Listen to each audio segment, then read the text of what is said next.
Good morning, students. I hope you all have enjoyed your summer vacations. So, let's now start our today's SST class. We will discuss second chapter of civics, that is institutional representation of democracy. Democracy. That is given on page 186 of your book. Please open that chapter.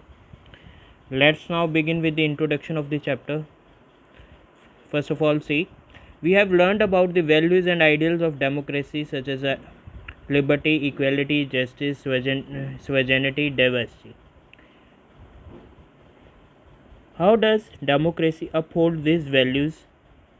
It does through certain institutes or processes such as universal adult franchise, elections, political parties, and coalition government. In this chapter, we will look some of the important institutions through which democracy functions. Clear? ठीक है, इस चीज़ में हमने last chapter में civics के first chapter में पढ़ा था डेमोक्रेसी. डेमोक्रेसी क्या होती है? एक गवर्नमेंट है for the people, by the people end of the people. Government जो पीपल के लिए है, ठीक है, जो पीपल खुद चुनते हैं, ठीक है, अपने वोटिंग के थ्रू, ठीक है, रिप्रेजेंटेटिव्स चुनते हैं, ठीक है. और डेमोक्रेसी में क्या होते हैं? कुछ वैल्यूज़ अपहोल्ड करती हैं. वो कौन सी? लिबर्टी, जैसे फ्रीडम लोगों को प्रोवाइड करती हैं, इक्वालिटी देती है, ठीक है, सबको इक्वली ट्रीट करती हैं, जस्टिस देते हैं, न्याय देती हैं, डाइवर्सिटी, डिफरेंट कल्चर्स के लोग, हर कोई लोग डेमोक्रेसी में प्रेजेंट होते हैं, ठीक है. सोवरेनिटी, उनकी इंडिपेंडेंस मेंटेन रहती है लोगों को, ठीक है. इन वैल्यू को अपहोल्ड करने के लिए उनके पास कुछ इंस्टीट्यूशंस हैं या प्रोसेसेस हैं, ठीक है. उनमें से कौन से हैं? यूनिवर्सल एडल्ट फ्रेंचाइज, इलेक्शंस हैं, पॉलिटिकल पार्टीज़ हैं, कोalition गवर्नमेंट है, ठीक है. इस चैप्टर में हम सभी इस इंस्टीट्यूशंस की डिस्कशन करेंगे, ठीक है. फर्स्ट इंस्टीट्यूशन है universal adult franchise. The constitution of the India grants the people of India universal adult franchise. This means that every Indian citizen above the age of 18 has the right to vote, irrespective of its caste, economic status, religion, or gender. Only those who are unsound of mind and those who have been convicted of criminal offense are not allowed to vote. ठीक है. इसमें क्या होता है? Universal एक बहुत important institute है. इनमें सभी सिटीजन्स जो 18 ईयर से एज उनकी जिनकी अबव है, उन्हें राइट है, ठीक है, वोट कास्ट करने का इलेक्शंस में, ठीक है. कोई भी इलेक्शंस होते हैं जब हम अपने रिप्रेजेंटेटिव्स चुनते हैं गवर्नमेंट रन करने के लिए, उनको सबको राइट है, जो भी 18 ईयर्स जिसकी एज 18 या 18 से प्लस है, ठीक है, चाहे वो कोई मर्जी कास्ट से बिलोंग करता है, रिच कास्ट है, उसकी पुअर कास्ट है, उससे कोई मतलब नहीं है, सभी को राइट है. इकोनॉमिक स्टेटस है, अच्छी फैमिली से है या पुअर फैमिली, नो, सभी को राइट है, ठीक है. रिलीजन है, हिंदू रिलीजन का, मुस्लिम रिलीजन या सिख रिलीजन, सभी को राइट है वोट डालने का. जेंडर मेल या फीमेल नहीं, सबको राइट है वोट कास्ट करने का. अगर कोई अनसाउंड माइंड है, मतलब कोई मेंटली रिटार्डेड पर्सन है, उन्हें फिर वो वोट नहीं डालने देते, ठीक है, उनके लिए बैन लगाया जाता है. या कई बार कोई किसी ने क्रिमिनल बैकग्राउंड है जिसका, कई बार उसने किसी ने अपराध किया हुआ है, कोई क्राइम किया हुआ, उन्हें भी वोट कास्ट करने के लिए कोई राइट नहीं मिलता. Each citizen can cast only one vote and the value of the every vote is the same.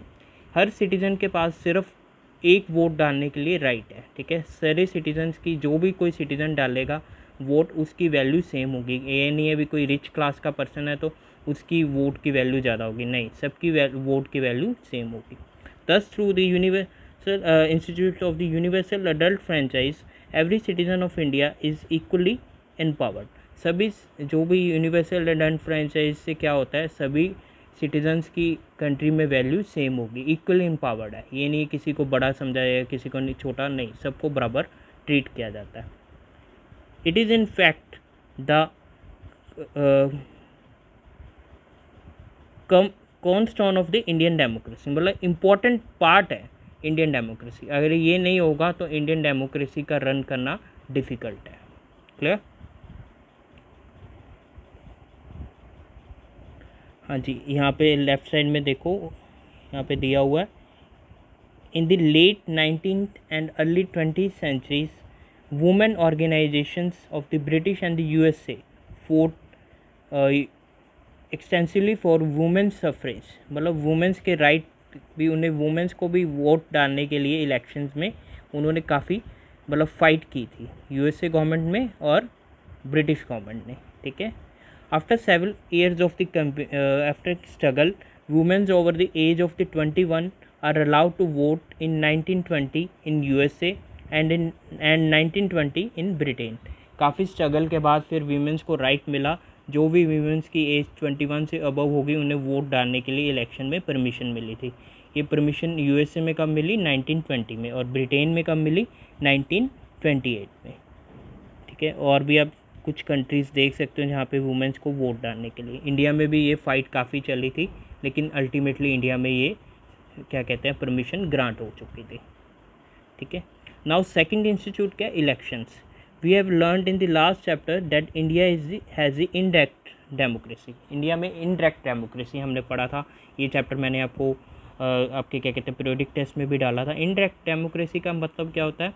India खुद हम कुछ अपने रिप्रेजेंटेटिव्स खड़े करते हैं, जिसमें क्या कहते हैं हम उन्हें वोट डालते हैं, फिर उन्हें जिताते हैं, फिर वो हमारी तरफ से गवर्नमेंट रन करते हैं।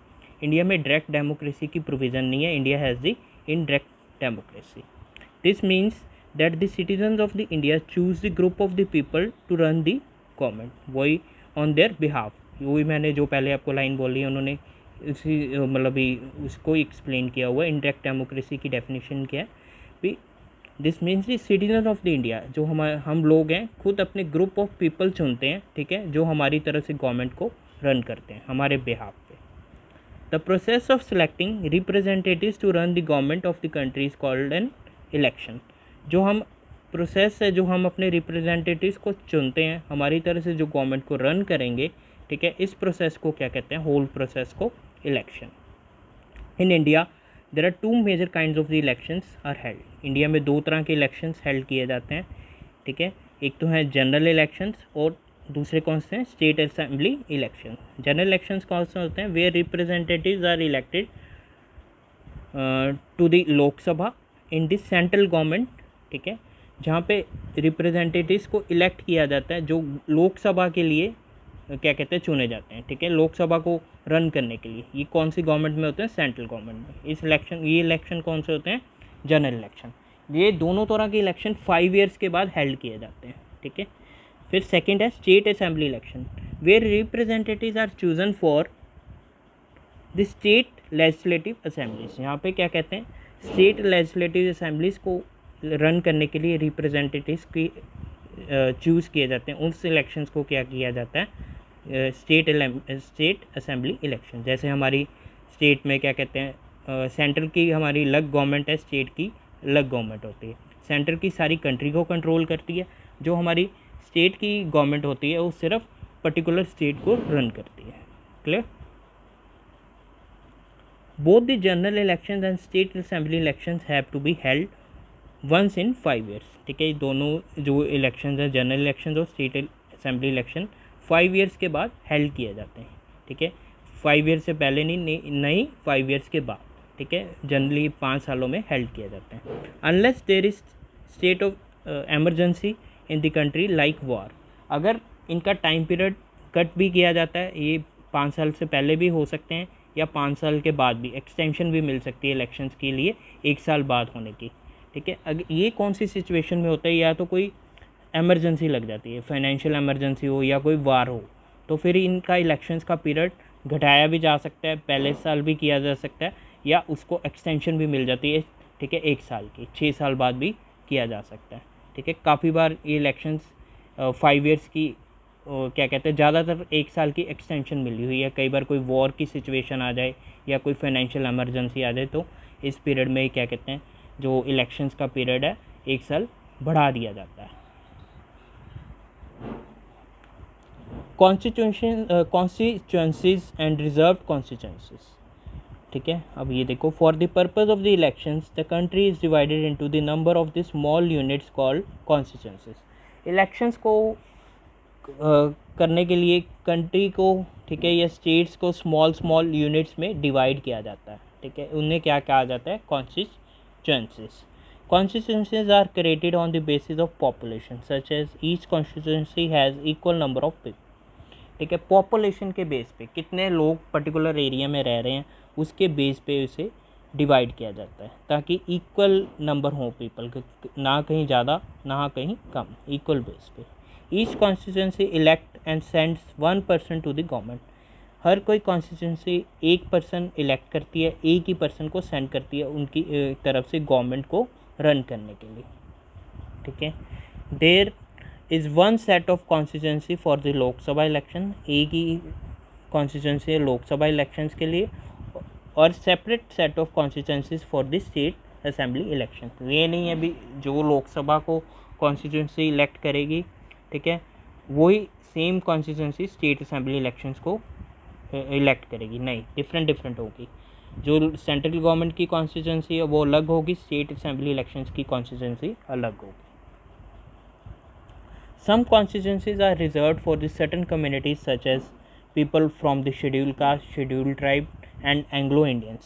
ठीक है, कुछ कॉन्स्टिट्यूंसीज को रिज़र्व किया जाता है शेड्यूल कास्ट, ठीक है, शेड्यूल ट्राइब्स के लिए, जो लोअर कास्ट के लोग हैं, शेड्यूल एससी, ठीक है, एसटी कम्युनिटी के, या एंग्लो इंडियंस जो यहाँ पे फॉरेन से इंडिया में सेटल हुए हैं, ठीक है, उनके लिए अलग कॉन्स्टिट्यूंसी रिजर्व की जाती है.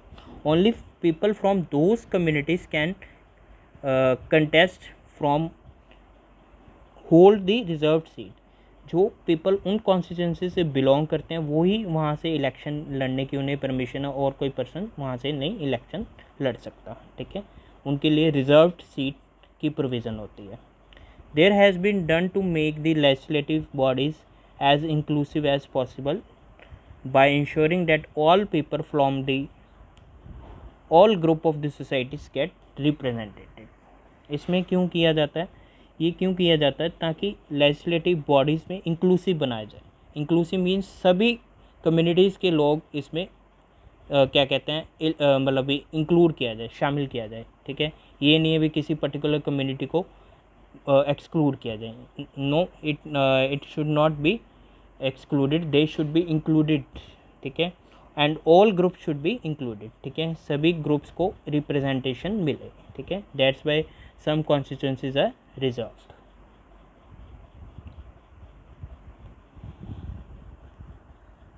हाँ जी, next comes the election commission. Election commission देखो क्या होता है. Election commission in elections in India are conducted by an independent body called an election commission. जो इंडिया में इलेक्शंस रन किए जाते हैं वो एक इंडिपेंडेंट बॉडी उसके लिए एक एस्टेब्लिश की गई है. उस बॉडी को क्या कहते हैं, election commission. The election commission ensure that the elections are conducted in free and fair manner. जो इलेक्शन कमीशन का मेन पर्पस क्या है, जो भी इंडिया में इलेक्शंस होंगे फ्री, मतलब किसी का कोई बीच में कोई रोल नहीं होगा, सिंपल वो अपने फ्रीली, कोई उनके ऊपर कोई कंट्रोल नहीं रखेगा. जैसे उन्होंने इलेक्शन कमीशन ने जो गाइडलाइंस बनाई है उसके अंडर ही वो इलेक्शंस को कंडक्ट करेंगे फेयर मैनर में. कोई उन्हें किसी तरह की कोई क्या कहते हैं करप्शन नहीं, जो मतलब फेयरली इलेक्शन लड़ेंगे. अगर कोई उनसे कोई क्या कहते हैं कोई प्रॉब्लम क्रिएट करेगा, they will have the right to take any action against them. And no candidate can gets unfair advantage. कोई भी कैंडिडेट को अनफेयर एडवांटेज नहीं, पॉलिटिकल एडवांटेज नहीं, कोई फाइनेंशियल एडवांटेज नहीं. सभी के साथ उनकी ट्रीटमेंट बराबर होती है. अगर उनके कोई भी उन्हें प्रॉब्लम क्रिएट करेगा उनके लिए, they will have the right to take any action against them. The commission is in charge of the entire election process. सभी जो इलेक्शन कमीशन है वो सारे इलेक्शंस को कंट्रोल करने का उनके पास एंटायर इंचार्ज है. मतलब ये सभी इलेक्शन, जो भी इलेक्शन का प्रोसेस है वो उनके अंडर होगा.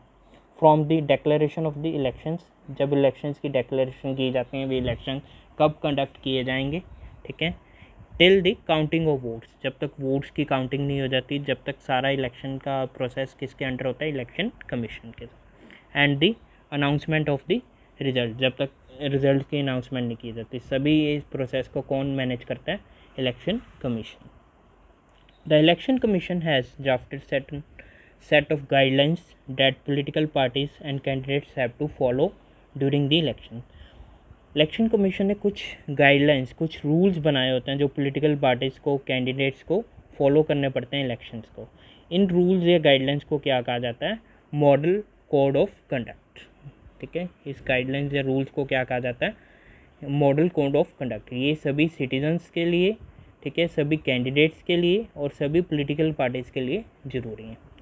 And it comes into effect soon as the elections are announce. जब इलेक्शंस की अनाउंसमेंट हो जाती है, ये जब से एप्लीकेबल हो जाते हैं। अगर इनकी कोई भी क्या कहते हैं इन्हें फॉलो नहीं करेगा तो उसके अगेंस्ट स्ट्रिक्ट से स्ट्रिक्ट एक्शन लिया जाता है। Election commission is answerable only to the parliament. वो किसी पर्टिकुलर पॉलिटिकल पार्टी को आंसरेबल नहीं है, ना ही किसी सिटीजन को, ना ही कैंडिडेट्स को। जो भी उन्होंने कोई भी काम किया, अगर उन्होंने कुछ गलत किया तो उन्हें पार्लियामेंट को आंसर देना पड़ेगा, ना ही मतलब किसी कोई पर्टिकुलर सिटीजन, ना ही कैंडिडेट, ना ही political party. They are only answerable to the parliament. The president of the India appoints the chief election commissioner. ठीक है, उनमें से इलेक्शन कमिश्नर को जो ओवरऑल कंट्रोल करता है उसकी अपॉइंटमेंट कौन करता है, प्रेसिडेंट, और he is known as chief election commissioner. The commission has the power to settle disputes over the election results. ठीक है, कमीशन के पास ये भी पावर है, अगर कोई इलेक्शन रिजल्ट्स के ऊपर डिस्प्यूट, मतभेद हो जाता है तो उसको भी सेटल करना किसकी रिस्पॉन्सिबिलिटी है, election commission. And is required to treat all political parties and candidates as equal. सभी पॉलिटिकल पार्टीज़ और कैंडिडेट्स को इक्वली ट्रीट करते हैं। ये नहीं है किसी को बड़ा किसी को छोटा, नहीं, सभी उनके लिए बराबर है, पॉलिटिकल पार्टीज़ भी और कैंडिडेट्स भी। Now see political parties. Political parties are one of the पहले हमने क्या कहते हैं इलेक्शंस पढ़ा था, ठीक है, उससे पहले यूनिवर्सल एडल्ट फ्रेंचाइज। अब थर्ड इंस्टीट्यूट क्या है, political party. Political parties are one of the important institute of the democracy. ये भी डेमोक्रेसी का बहुत इंपॉर्टेंट इंस्टीट्यूट है। ठीक है, इसमें पॉलिटिकल पार्टी की डेफिनेशन देखते हैं क्या होता है। Political party is an official group of the people who have the similar views about the way a country should be governed. एक ग्रुप है ऑफिशियल, मतलब पीपल का ग्रुप है जिनके पास सिमिलर व्यूज़ होते हैं, मतलब सबकी व्यूज़ जो सोच है सबकी एक जैसी होती है। किस तरह कंट्री को गवर्न, मतलब किस तरह कंट्री को रूल किया जाए, गवर्न किया जाए। ठीक है, ग्रुप में होती है political party. The aim of the political party is to win the election. Political parties का मेन क्या कहते हैं ऑब्जेक्टिव या सिट्टा क्या होता है, इलेक्शंस को जीतना। ठीक है, so that they can run the government. ठीक है, जिससे क्या कहते हैं वो गवर्नमेंट को रन कर सकें, ये उनका मेन एजेंडा होता है। मोस्ट डेमोक्रेसीज हैव 2 और मोर पॉलिटिकल पार्टीज। ज़्यादातर डेमोक्रेसी में 2 या क्या कहते हैं 2 से ज़्यादा डेमोक्रेसीज होती हैं। ठीक है, each party has its own believes, खुद के क्या कहते हैं उनके सोच है, आइडियल्स है, प्रिंसिपल्स हैं, पॉलिसीज़ हैं। ठीक है, अपनी अपनी उन्होंने कुछ पॉलिसी सेट की होती हैं, आइडियल्स हैं, सोच बनाई होती है। ठीक है, प्रिंसिपल सेटअप किए होते हैं। Now see the role of political parties. Political parties के क्या फंक्शंस हैं, क्या रोल है। Political parties makes election electoral process more democratic और equal by giving the voters the choice of the candidates.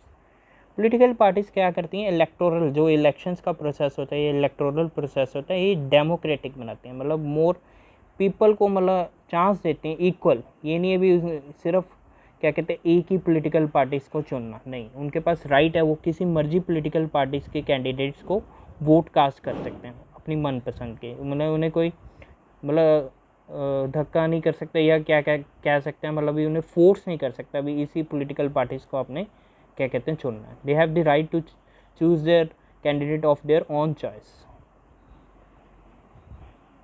They educate the masses on the matters of the national and international importance. वो masses मतलब हमारे मतलब normal citizens को education provide करते हैं कोई भी नेशनल या इंटरनेशनल इम्पोर्टेंस के मैटर्स पे। ये मतलब ये सभी कंट्री के मैटर्स पे भी और वर्ल्ड के मैटर्स पे भी। Political parties keep check on each other. Political parties सब पे चेक रखते हैं। ठीक है, अगर कोई पॉलिटिकल पार्टी जैसे रन कर रही है गवर्नमेंट, ठीक है, और उसके ऑपोजिशन में कोई दूसरी पॉलिटिकल पार्टीज़ हैं तो उनके जो रूलिंग पार्टी है उसके ऊपर ऑपोजिशन पार्टी पूरा चेक रखती है। ठीक है, जैसे इन्होंने एक एग्जांपल देके भी समझाया हुआ। For example, the ruling party takes a decision that is seems to be wrong, the opposition criticize and questions the decision. ठीक है। अगर कोई रूलिंग पार्टी कोई डिसीजन लेती है, ठीक है, अगर उन्हें लगता है, ऑपोजिशन को लगता है भी ये डिसीजन उनका मतलब अच्छा नहीं है, रॉन्ग है, तो वे उन्हें क्वेश्चन कर सकती हैं, ठीक है, क्रिटिसाइज कर सकते हैं, ठीक है। उनके पास पूरी पावर है ऑपोजिशन पार्टी से criticize and question the decision of the ruling party. This helps to keep the check on the party that is running the government. उनके पास पूरा पावर है, वो ऑपोजिशन पार्टी के पास वो अपना पूरा चेक रख सकते हैं जो भी पार्टी गवर्नमेंट को रन कर रही है। नेशनल एंड रीजनल पार्टीज, दो तरह की पार्टीज हैं, ठीक है, national and regional parties. India follows the multi party system. India में मल्टी पार्टी सिस्टम है, नेशनल भी है और रीजनल पार्टीज भी हैं। Unlike the China has single party. China, जो चाइना कंट्री है उसके पास सिंगल पार्टी है, उनके पास मतलब कोई एक या दो नहीं parties, only one party. Where as the USA which has two parties. USA के पास यूनाइटेड अमेरिका के पास कितनी पार्टीज हैं? Two parties. Parties in India इधर नेशनल और रीजनल। पार्टीज जो इंडिया में नेशनल भी हो सकती हैं और रीजनल भी हो सकती हैं। National parties, to be recognized as national parties, a political party should have base in और contest elections from 4 or more states, ठीक है।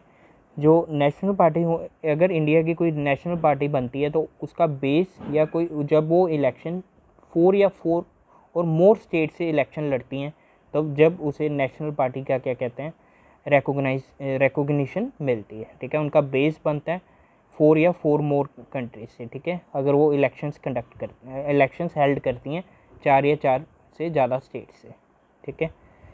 इनकी एग्जांपल्स क्या हैं? इंडियन नेशनल कांग्रेस, ठीक है, ये आपको सबको पता है, ठीक है। Bharatiya Janata party and communist party of India are the examples of the national parties, ठीक है। इनका जो क्या कहते हैं इलेक्शन, ये 4 या 4 से ज़्यादा स्टेट से क्या कहते हैं हेल्ड करती हैं, इसलिए इन्हें नेशनल पार्टीज़ का क्या कहते हैं रिकॉग्निशन मिली हुई है।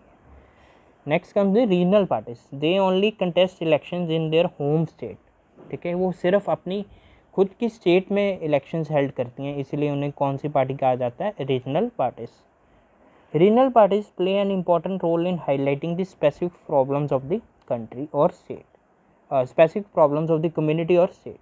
रीजनल पार्टीज़ का मेन फंक्शन क्या है? वो हाईलाइट करती हैं, मेन प्रॉब्लम्स हाईलाइट करती हैं। अगर कोई कम्युनिटी या उनकी स्टेट फेस कर रही है, उनके प्रॉब्लम्स को हाईलाइट कौन सी पार्टी करती है? Regional parties. और ये इलेक्शंस कहाँ पे लड़ती हैं? खुद की होम स्टेट्स में। इनकी एग्जांपल्स क्या है? द्रविड़ मुमताज़ा, ठीक है, खज़म, ठीक है, ये थोड़ा नेम डिफ़िकल्ट है, फर्स्ट वाला आप छोड़ सकते हो। तेलुगु देशम पार्टी, ठीक है, ये साउथ इंडियन पार्टी है। इंडियन यूनियन मुस्लिम लीग, इधर ये यूपी वाली साइड में है, ठीक है।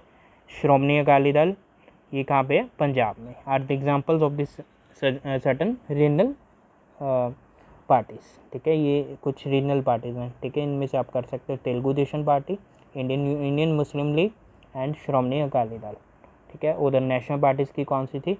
इंडियन नेशनल कांग्रेस, भारतीय Janata party and the communist party of India. In each party has its own symbols and election manifesto, ठीक है। सिंबल्स क्या होते हैं जिससे हम क्या हमें पता लगता है भी पार्टीज कैसे, हम क्या कहते हैं, मतलब उनके सिंबल्स बने होते हैं, जैसे श्रोमणी अकाली तकड़ी बना हुआ है, ठीक है। इंडियन नेशनल कांग्रेस हैंड है, ठीक है। भारतीय जनता पार्टी कमल का फूल है, ठीक है। इससे हमें उनकी डिस्टिंक्शन पता लगती है, कौन सी पार्टी का कौन सा सिंबल है, ठीक है। इसे बेस पे हम क्या कहते हैं अपनी वोट कास्ट कर सकते हैं। इलेक्शन मैनिफेस्टो है, इलेक्शन मैनिफेस्टो, इससे क्या पता लगता है खुद के क्या उनके एम्स हैं, क्या उनकी व्यूज़, क्या ऑब्जेक्टिव्स हैं, क्या उनके सोच है, क्या क्या उनकी पॉलिसीज़ हैं पॉलिटिकल पार्टीज हैं। इससे हमें क्या कहते हैं क्या कहते हैं उसके बारे में हमें lays down certain plans for the government. अगर वो गवर्नमेंट के लिए कुछ प्लान्स बनाती हैं, अगर वो इलेक्शन विन करती हैं, उन्हें चांस मिलता है गवर्नमेंट को रन करने के लिए, तो पहले ही अपना प्लान डिसाइड करके रखती हैं। अगर हम रूलिंग पार्टी बनेंगे तो हम ये प्लान्स फॉलो करेंगे, ठीक है। ये किस चीज़ में आते हैं? Election manifesto.